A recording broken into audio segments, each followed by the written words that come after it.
The movie begins with a scene where Shuri is desperately trying to find a cure for her brother T'Challa's mysterious and deadly illness by recreating the heart-shaped herb. She almost managed to succeed, but then her mother Ramonda delivers the sad news of T'Challa's death. Shuri is devastated, feeling that she can solve any problem but failed to save her brother, the king of Wakanda. The entire Wakanda mourns the loss of their beloved king, with everyone dressed in white ceremonial attire. Shuri can't hold back her tears. After bidding farewell to T'Challa, a flying ship arrives and takes his sarcophagus away. A year later, Ramonda attends a United Nations meeting where the secretary expresses dissatisfaction with Wakanda's refusal to share their most precious and radioactive metal, vibranium, to help address global challenges. The French representative accuses the Wakandan queen of using vibranium for creating weapons of mass destruction. They emphasize that vibranium's unique characteristic is its ability to remain undetected by metal detectors.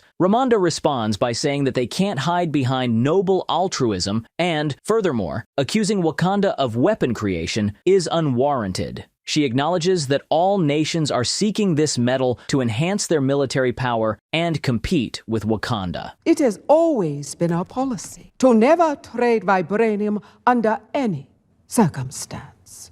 Not because of the dangerous potential of vibranium, but because of the dangerous potential of you. She also recounts the recent incident where an international Wakandan communications center was attacked by armed mercenaries speaking in French. They attempted to steal the metal, but failed thanks to the Dora Milaje, the highly skilled, bald-headed female warriors, who vividly showcased the power of vibranium and crushed the attackers. Ramonda then informs the assembly that they are sending intelligence exposing the country that orchestrated the attack to the smartphones of all members. The French representative visibly tensed up. The warrior women escort the French mercenaries into the meeting room and make them kneel. The Queen of Wakanda states that for now, they will show mercy, but if such actions are repeated, Wakanda will respond in kind. Meanwhile, in the Atlantic Ocean, a CIA team is working with a vibranium detector. Two divers descend to the device and discover that the drill has been damaged by an exceptionally hard mineral emitting a blue glow. Vibranium in the ocean. Let's go ahead and get the detector out of there since it's the only one we've got. Heading towards the vibranium detector. When divers are about to secure the vibranium detector, they are attacked by an unknown creature underwater. A security guard, standing on deck, hears a hypnotic choral singing produced by people from the ocean. Under the influence of this singing, everyone on board jumps into the water. Some kind of sonic attack. Hey, Smitty, earplugs. It's Wakandans. Head officers, with earplugs in their ears, try to take off in a helicopter, being pursued by blue humanoids who emerged from the ocean. The helicopter manages to gain altitude, but is attacked by a flying man who seems to defy the laws of physics. Spinning the 5-ton helicopter like a rag doll, he hurls it into the ocean. Okoye and Ramonda return to Wakanda. The queen finds Shuri hard at work as usual. Ramonda inquires whether Shuri has succeeded in restoring the sacred herb, but her daughter deems it pointless as modern technology can offer more than just some totemic plant. Shuri is focused on creating new armor for the Dora Milaje warriors. Ramonda leads Shuri to the water, and following an old Wakandan tradition on the day of T'Challa's death, they burn their mourning garments on the ocean shore. As they speak, Shuri admits that if she were to give in to her emotions, her grief might drive her to burn the whole world to the ground. It won't be these clothes I'll burn. To be the world. Just as the mother is about to reveal T'Challa's secret, a flying man emerges from the ocean with wings on his ankles like on boots of levitation from heroes of might and magic. The women meet the stranger with a degree of animosity. The winged man introduces himself. My people call me Akukungkan, but my enemies call me Namor. And praises the beauty of these lands in a rather friendly manner. This place is amazing. He mentions that American military forces have discovered vibranium at the bottom of the ocean, on his people's territory. To detect it, the Americans use a specialized vibranium detector created by some scientist. Ramonda adopts the attitude of an arrogant queen and talks to Namor as if she were a state police officer. Vibranium only exists here, in Wakanda. Mother, he's covered in it. Namor explains that after T'Challa revealed the secret of this metal to the world, all nations have rushed to find it, and they will soon reach his kingdom. Since Wakanda failed to keep vibranium in secrecy, the man asks them to find and deliver to him the scientist who invented the vibranium detector. It is only fair that Wakanda helps to resolve our dilemma. You do not sneak into my country and tell me what is fair. Namor urges them to cooperate because he has more warriors than there are blades of grass in Wakanda. He gives them a conch-shaped flute and tells them to blow into it when the scientist is with them, and he will appear instantly. He warns them not to tell anyone about him. After that, Stranger dives into the water and disappears. The Queen and Shuri notice the vibranium detector lying near their campfire. How did he do that? Ramonda convenes a council. During the council, M'Baku accuses the guards of missing the intrusion of the Stranger onto their territory. Watch your tone, Jabari. Knowing Kamaru Usman, he could have simply stomped the wings on Namor's feet. The elders want to hand over the scientist to Namor, as they are afraid of facing an enemy who possesses vibranium, and that's without the Black Panther. The Queen sends Okoye on a mission to America to retrieve the scientist. Okoye asks to take Shuri with her. Ramonda is afraid of losing her daughter as well, but the warrior promises that she can protect her. The next day, in Virginia, Bilbo Baggins goes for a morning run while listening to Red Hot Chili Peppers on his headphones. Ross informs Shuri that the CIA holds Wakanda responsible for the attack on the ship in the Atlantic Ocean. Shuri promises that they will keep the scientist out of harm and learns from him that the inventor of the detector device is a student at the Massachusetts Institute of Technology named Riri Williams. You gotta be fast. The U.S. needs another machine, and this kid is the only person in the world who knows how to build one.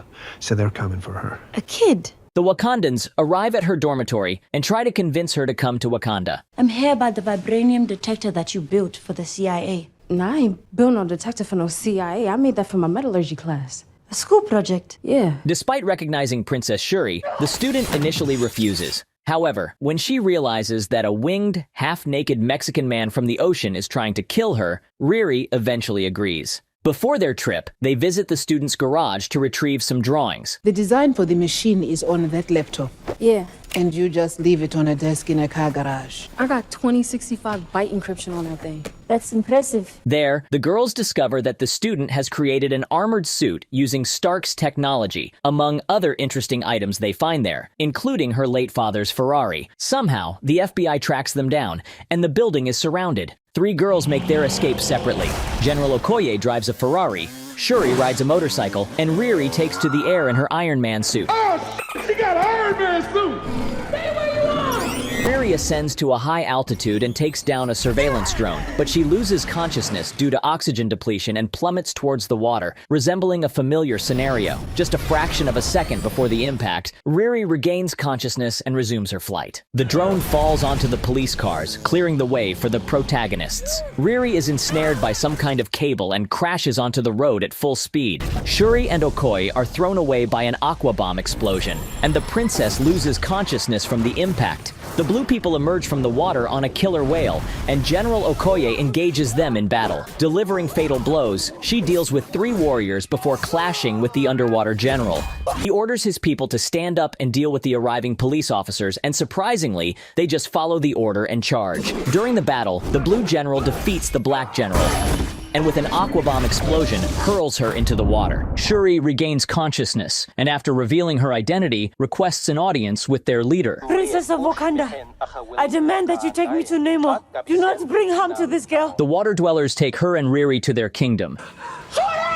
The next morning, Ross arrives at the crime scene and meets his ex-wife, Valentina Allegra de Fontaine, who now holds the position of CIA director. She's inclined to believe that the Wakandans are behind this. Ross finds Shuri's smart beads and secretly pockets them. Okoye returns to Wakanda, reports everything. I struck down 3 of them with blows that should have killed them, but they rose again. And requests to be sent in search of the princess. However, the queen, in a fit of arrogance and anger, makes a foolish decision. For all the years of loyal service to Wakanda and her efforts to save Shuri, Okoye is stripped of her general title and shamefully discharged from duty for failing to keep her promise to protect the princess. It seems like an example to others, a reminder that putting oneself on the line for Wakanda may lead to disgraceful dismissal at the first misstep. The elders implore the queen not to act hastily. Perhaps we are being too hasty. She raised a spear against her own husband for Wakanda. Where is her treacherous husband now? But in a place where she can visit if she wished. Mine!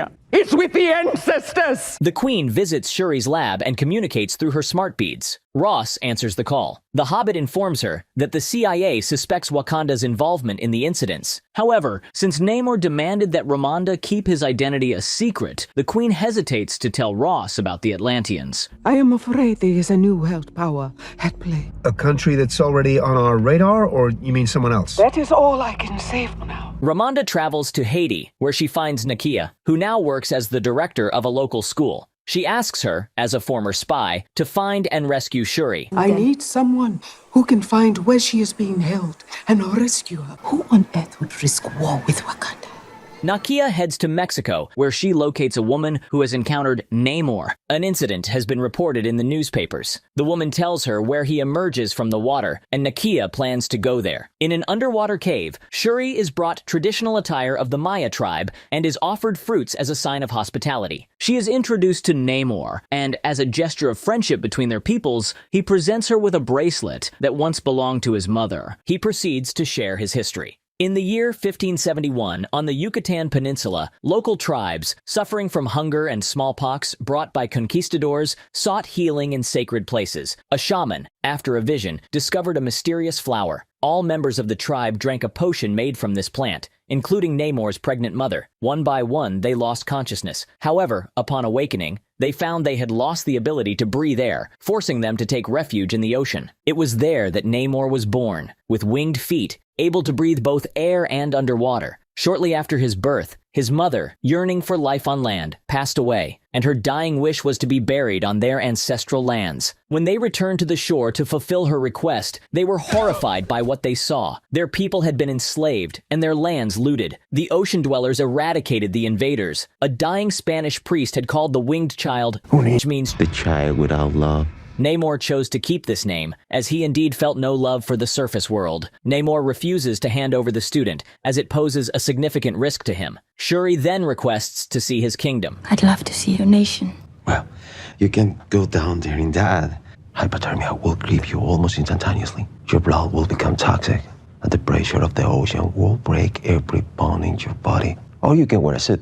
We have some of them. Come on. She is dressed in a suit they took from the Aquanauts at the beginning of the film, and they descend into the underwater world. Shuri is amazed by the CGI beauty of the underwater realm called Talokan, whose inhabitants greet each other with a hand gesture reminiscent of Ryu's Hadouken from Street Fighter, launching a fireball. Hadouken! Hadouken! Come on! It's beautiful. It's made of vibranium. Yes, in the depths of the ocean, I brought the sun to my people. I know you wished me to spare the life of the scientists, but now you see what I have to protect. Meanwhile, Nakia prepares for a rescue mission. She has detected a signal from Shuri's earrings in a cave at a depth of 140 meters. Ramonda says that she will blow into Namor's flute to lure him out while she rescues Shuri. How would you like me to proceed? Retrieve the princess by any means necessary. I will attempt to draw Namor out. Namor tells Shuri that the bracelet of his mother is made from a plant that saved his people. During their conversation, both stand their ground. Shuri doesn't want the student to be killed, and Namor refuses to let her go. He even proposes an alliance to take down the surface world, which is relentlessly seeking to seize vibranium. Without an alliance, he would be forced to attack Wakanda as well. Then he heads off at the call of his flute. I heard you that night with your mother at the river. You said you wanted to burn the world. Let us burn it together. Namor informs the Queen that Shuri is safe, and she is in Talokan of her own volition. However, Ramonda continues her act of unprecedented and foolish stubbornness. She requested to be taken to Talokan. What can I offer in exchange?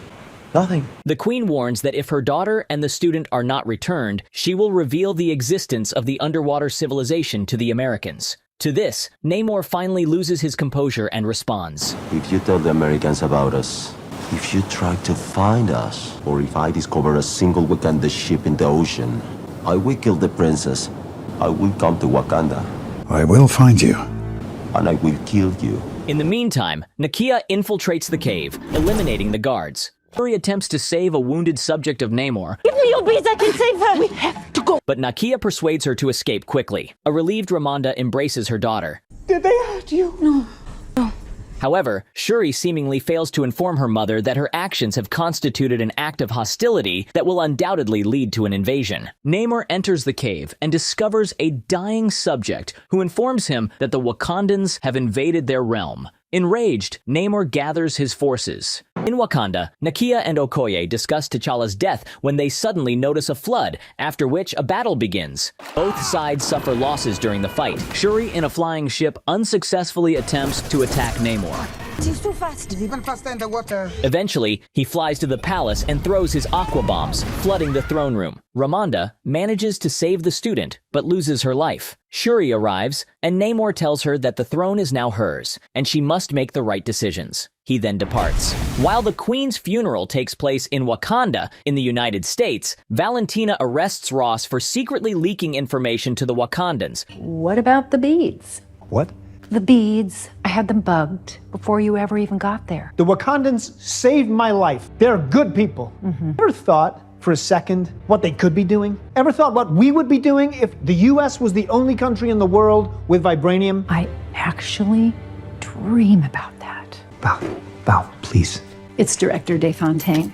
Shuri completes her armor for the Dora Milaje, and the student Riri creates her own armor, which rivals the power of Tony Stark's. Shuri extracts plant cells from the gifted bracelet, combines them with her brother's DNA, and recreates the sacred flower of the Black Panther. After drinking the potion made from this flower, she enters a deep sleep, hoping to see one of her ancestors. To her disappointment, she encounters Killmonger in her vision. He explains that he came to her because she shares the same feelings he once had: hatred and a thirst for vengeance. Upon awakening, Shuri refuses to reveal who appeared in her dream and angrily shouts that her ancestors abandoned her. She strikes a dummy, sending it flying like a volleyball, indicating that the potion has had its effect. Can I get some of that too? In a council meeting, the Jabari tribe discusses their plan for further action when a flying ship appears overhead, and a Black Panther makes a superhero landing. M'Baku, having decided to cosplay Devin Larratt, tests her strength in arm wrestling. He realizes she's using steroids and remarks that the darn woman has indeed brought the Black Panther back to the people. She gathers all the warriors and heads out on an attack, having formulated a plan to weaken Namor by dehydrating him. The people of Talokan spot another vibranium detector signal and head toward its source. However, it turns out to be a trap set by the Wakandans to lure them out of the water.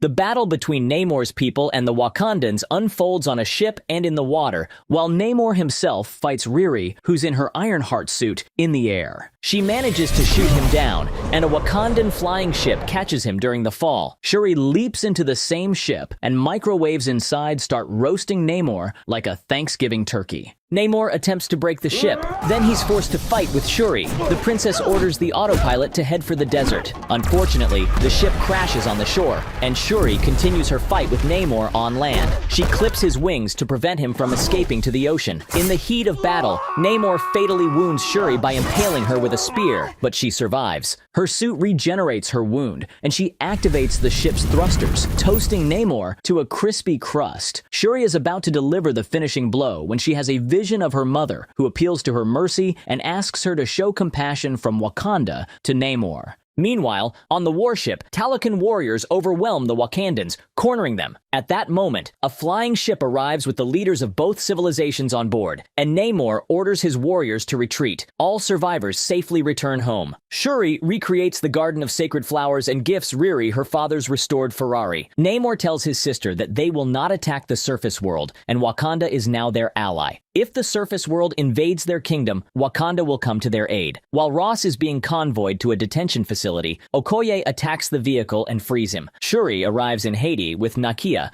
who introduces her to her and T'Challa's son, a nephew of Shuri. Shuri smiles, realizing that her brother's legacy lives on in the young boy.